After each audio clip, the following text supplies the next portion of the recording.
course. All right. Hey guys, how's it going? Michael Troy here. Very excited today to introduce you to my guest, a artist I recently discovered. Although I think I've been peripherally aware of his work now that I've done a little research on it. But one of his latest things is illustrating, oh shoot, punk, well, a comic book from Mahdi Khene. I don't want to say it wrong, but it is so good. He has his own stuff coming out from Image, and you'll be familiar with his work once we start talking. If you don't already know him already, and I'm embarrassed that I am so late to the game, but welcome today, Jonathan Marks Barravecchia. Thank you for being here. Yeah, thank you so much for having me, Michael. This is fun. Did I say your last name Yeah, correctly? you did. Yeah. Okay, good. Um, Yeah. so, uh, so how long have you been doing comics?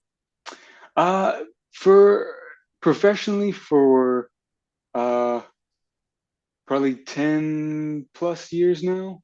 But it was one of those things I grew up reading comics and I always wanted to draw comics. I was able to start getting published in 2013, I think. So yeah, it is 10 years. Yeah.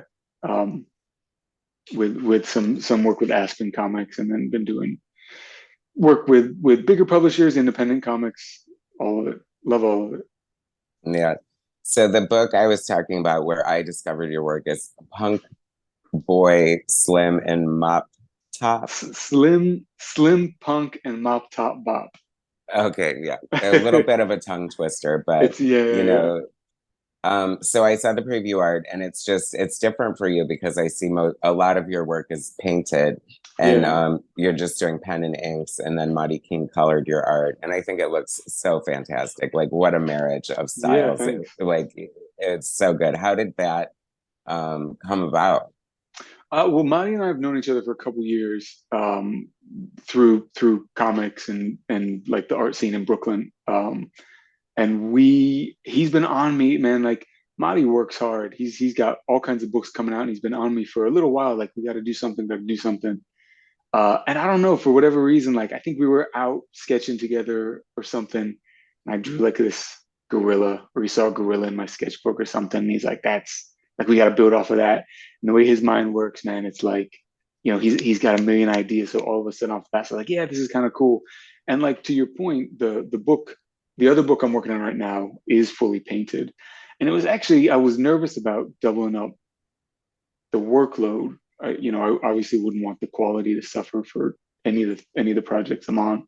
But it was really interesting and it was really kind of refreshing for me to have little breaks from the physically bigger painted pages and a lot looser. Like I said, Monty and I are friends. There's like less pressure. The story itself is very fun and sort of flowy. And just doing like getting inks down. It's a rock and roll story, like dirty, grungy inks, like put them down, stream of conscious, like this is exactly what I want.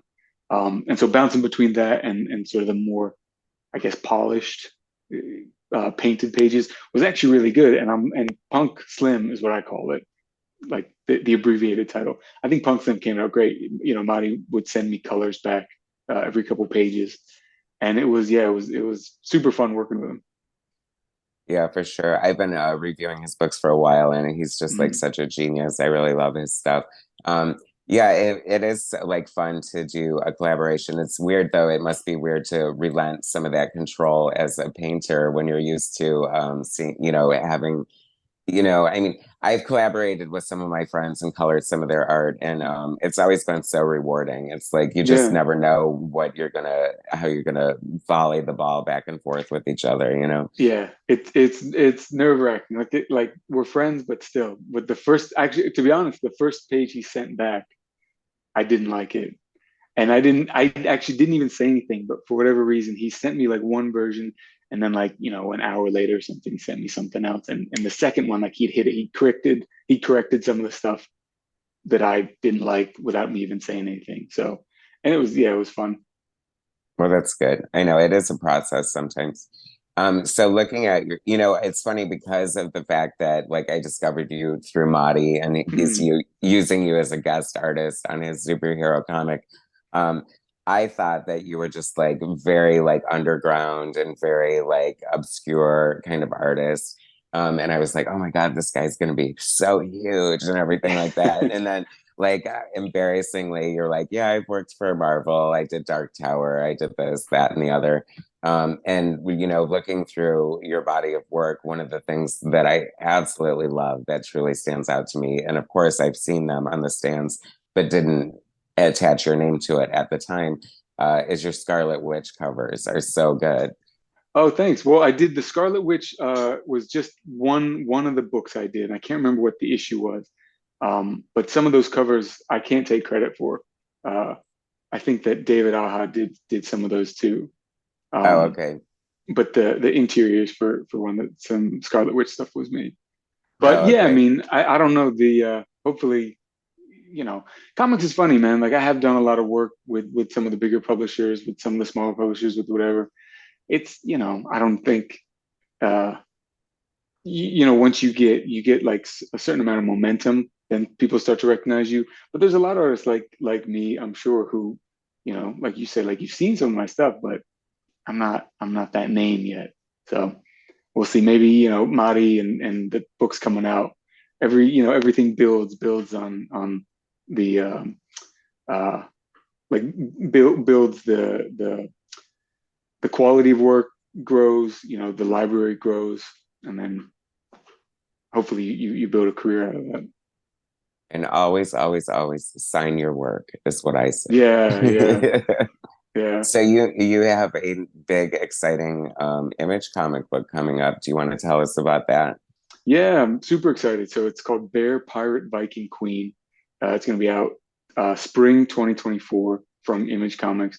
I'm working with Sean Lewis, the writer. And Sean's done a bunch of independent books. He's maybe best known now for um, The Few and Coyotes were some of his image books, and he was also the writer for Spawn for the past couple of years. King Spawn, I think, in the regular title. I can't remember now. I should have looked that up. But Sean's great. We connected about a year ago and started building on this project. Sort of an adventure story follows or it starts following a fallen English Navy soldier who turns to a life of piracy, and then the world opens up from there. But fully painted books. It's going to be a 3-issue series, and each issue is oversized. So the first issue is 60 something pages. The second issue is 40 pages. And I'm actually just about to start the third issue, or start penciling and painting the third issue now. To be out in spring of next year. And another tongue twister title. So I Yeah, think yeah. BPVQ is Yeah, probably exactly. That's how all the pages are labeled in like in my flat file and in the scans. Yeah, I don't know. For some reason, I kind of like these long titles, even though they're hard to remember. Like even if you don't remember exactly what the word is, you remember the title. Maybe right. just because it's annoying, and it's like bear, whatever, or slim pop, mop top, slim pop, but you still remember it, and then hopefully that like it sticks in there, and then the art catches you, and then the story catches you. We'll No, see. for me, like I was so excited by the title when I saw the preview and the uh mop top comic Yeah, book. yeah, I was like, okay, I have to remember that name. I have to remember it because it's so cool. BPVQ is a good yeah, yeah, yeah, yeah. Yeah, that's the way to first official published piece from BPVQ is in Slim Bop Mop Top, Slim just Top and Mop Top Bop. see it's a collector's item for I many know, yeah. reasons. For all Not to the mention, I mean, it's a milestone for superhero comics too, because it's the first time somebody other than Mahdi drew one of the Yeah, stories. So yeah. I was touched. I was excited to be the first one to like contribute to a full story to his world. yeah, he is definitely a major universe, and like I'm so there for it. Yeah, So, yeah. do you work traditionally or always, or do you do anything digitally, or is everything traditional coming out of Traditional. your, Yeah, all yeah, traditional ink, oil, watercolor, pencils, stuff like that. I scan and clean everything digitally, format it for to print, but no, all the actual art with very few exceptions, with I'll do corrections digitally or, patches and stuff like that. But all the art is traditionally done on So boards. I feel like I see some influences, like maybe John J. Muth, Ken Hmm. Williams, Bill Yeah. Sienkiewicz, some of the great painted artists. Yeah. Yeah. What kind of comic books are those? Like the first comic books that are drawing you into comic books, or is that Those what are you the were? comics. Sorry to interrupt. Those artists are huge influences, and those are the comics that, as a older artist, I guess, or like an older collector, not older, teens and 20s, that Right. I started to recognize because I grew up in with like 90s comics and loving Hmm. 90s comics, like all the image guys. I don't love all the image artists, but like that's like a very influential sort of style and time.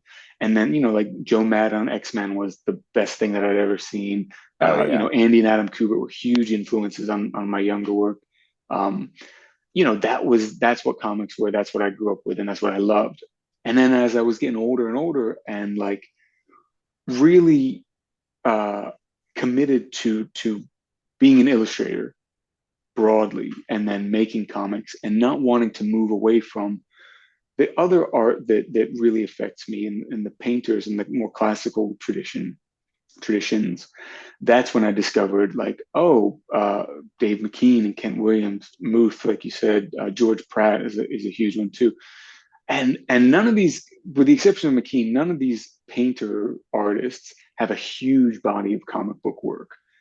But just seeing that it exists and that it can be done was like a huge light bulb moment for me. And it got even to the point where I was drawing in a more sort of affected 90s style was very unnatural for me.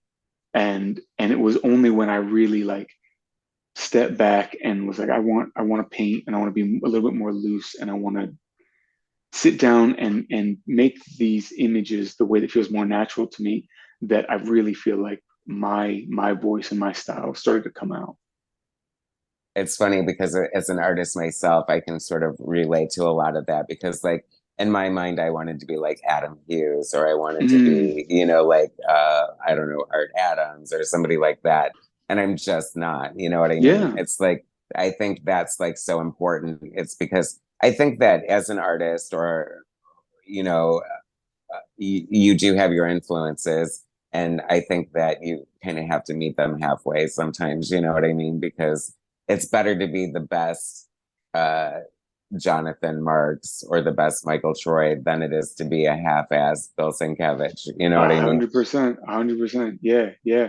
You have to. I think all of us were just a collection of our influences, and then it's up to us to take it beyond that. Exactly. Yeah, because there's no shortage of like watered down versions of great artists. So you got to, Yeah. make sure that you go beyond that.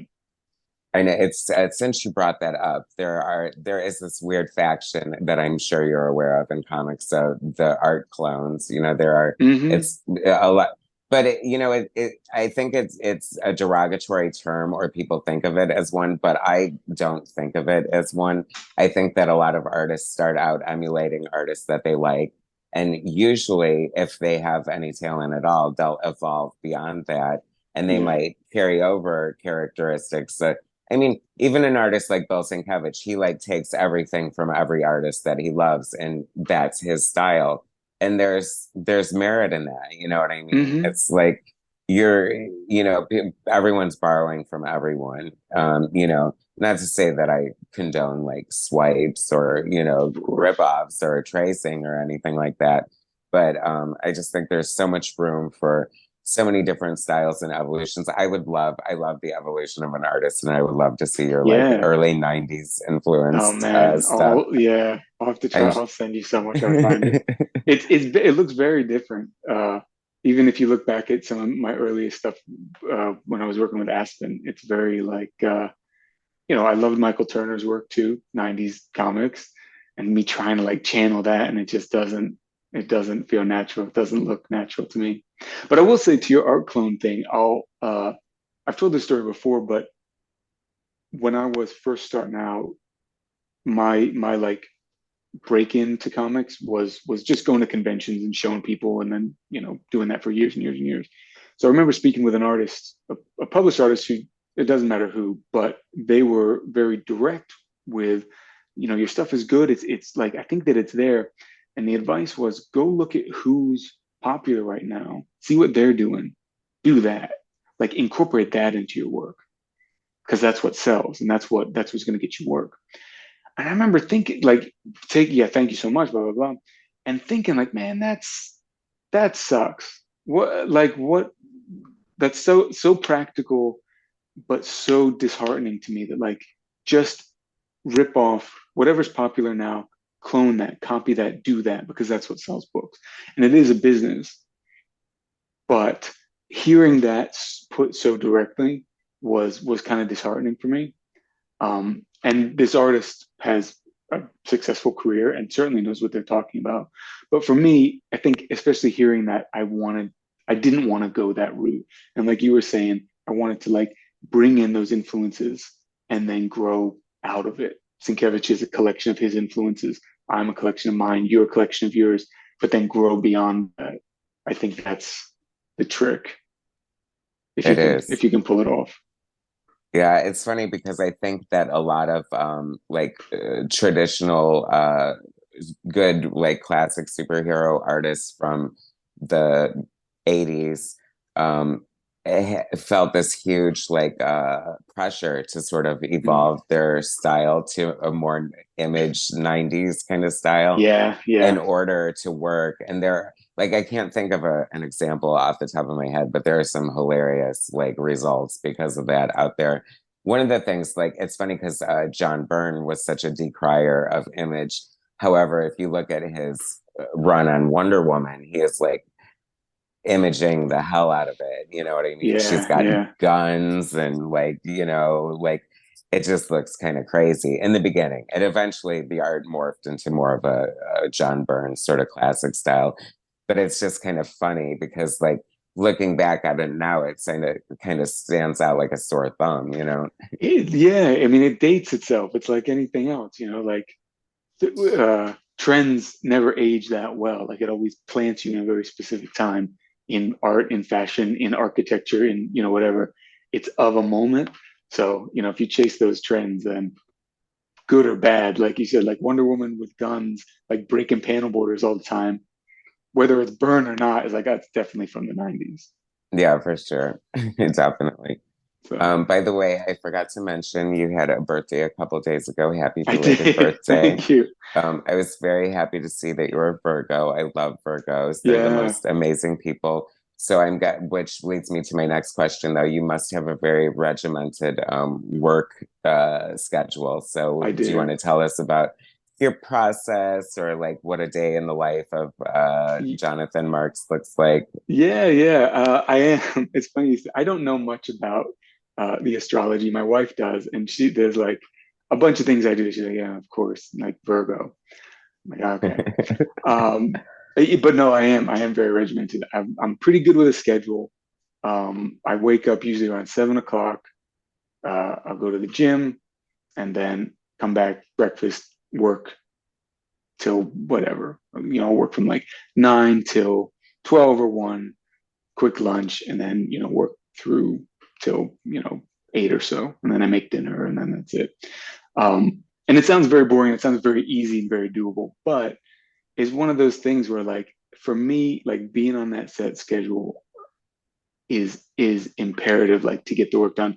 I work here where I am right now. Is my studio, is my home studio.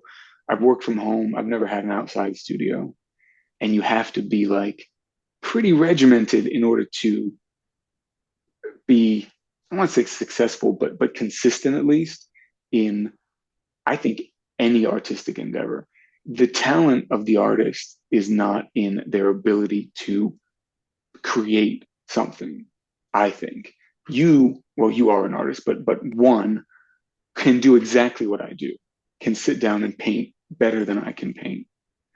But it's all about, do you want to spend 30 plus years doing that 8 hours a day until you're at the level that I'm at? I think that's where the talent is. The talent is in like the love and the passion and the drive to continue to do it, to get better and better. And for me, that only happens when you have like a pretty set uh, schedule. There's a line, I used to have it written on my desk here, but I can't remember who said it, but the line is, as an artist, I can only create when the muse speaks to me.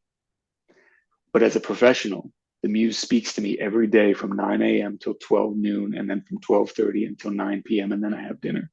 And that's always like stuck to me. Yeah, like we are lucky to be able to do what we do, to create things. And it is a very romantic job, better certainly in theory than a lot of jobs, but it's still a job.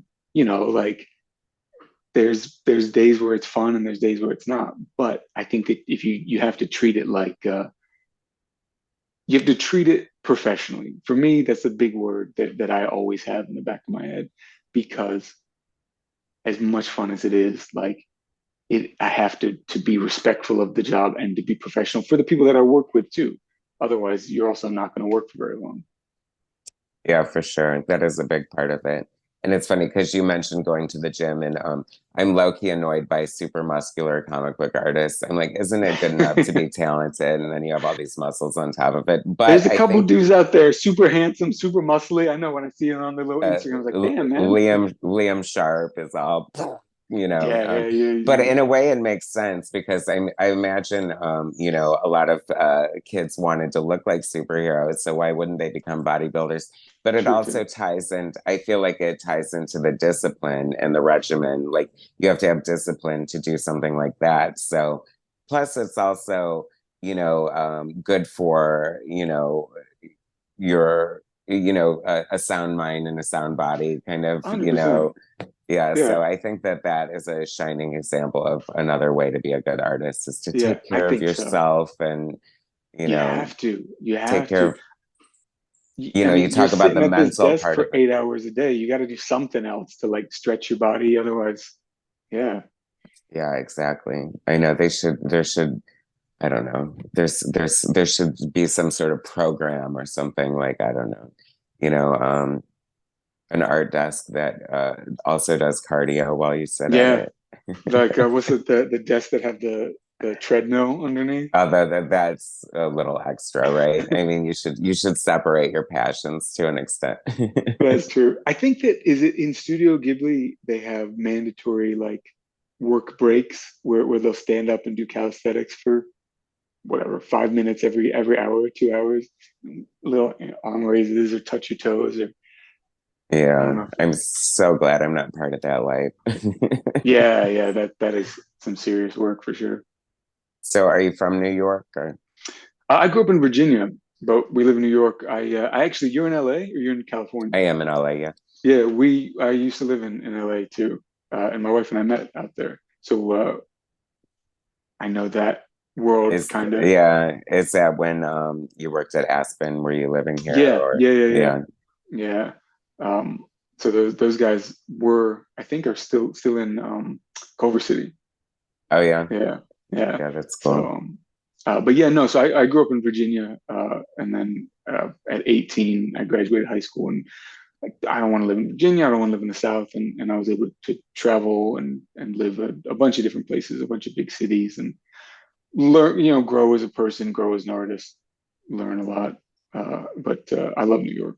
We actually moved out of the city last year, so we're like an hour outside of the boroughs now, but still, But it's great. close enough to enjoy Close it when enough. you can. Yeah, I know exactly. Yeah. I'm embarrassed to admit I've never been to New York. I know I need Oh to no. change that, but Yeah. Hey, New York Comic Con, I think is next month. oh, is it? Okay. I think Well, so. maybe next year. Yeah, yeah, yeah. So what else? Do you have anything? I forgot. Did you say how long, or is like a BPVQ miniseries? Is it Miniseries, yeah. how It's many gonna be three issues? issues, 3 issues. three Okay. monthly issues, and each issue is oversized. So each issue is like the equivalent of two or three Oh, issues. cool. Uh, Very cool. and we've actually got, I'll announce. I'll hit you up for sure. There's an event that we're planning for the launch of the first issue that's going to be in New York. that I'm very excited about. So that'll coincide with the launch of the first issue. Something, something kind of special and unique. Oh, cool. That's awesome. Something to look Yeah, forward to. yeah, Do yeah, you yeah, have for sure. anything else on the drawing table? Anything you're working on that you can mention or want to I don't share? Or know if I can talk about anything right now. I did just do a new cover for Legendary Comics Gundam uh, Kickstarter that they have running right now. So I know that that's just launched, and you can get my cover and I think prints of that they have. If you just go to Kickstarter, look up the Legendary Gundam something. Um, but other than that, Bear Pirate and some stuff that I don't think I can talk about yet. all right. Well, I certainly did enjoy getting to talk to you today and getting to chat with you and meet you. And I really, really am such a new fan of your work. I love your stuff. Um, Thank you. I am imploring everyone to go out and get that Mahdi Khene comic book, Mop Top, and be on the lookout for Bear Viking Pirate Queen. Bear Pirate Viking Queen. Yes, I did it. Okay. Okay. Anything else you want to share with us before we wrap this up, Jonathan? No, no, thanks so much for having me, Michael. This was fun. You're welcome. All right, guys, be on the lookout for Jonathan Marks Barravecchia's artwork. It is amazing. Thanks for watching. Subscribe to my channel if you haven't already, and I'll bring you more soon. Thanks, guys.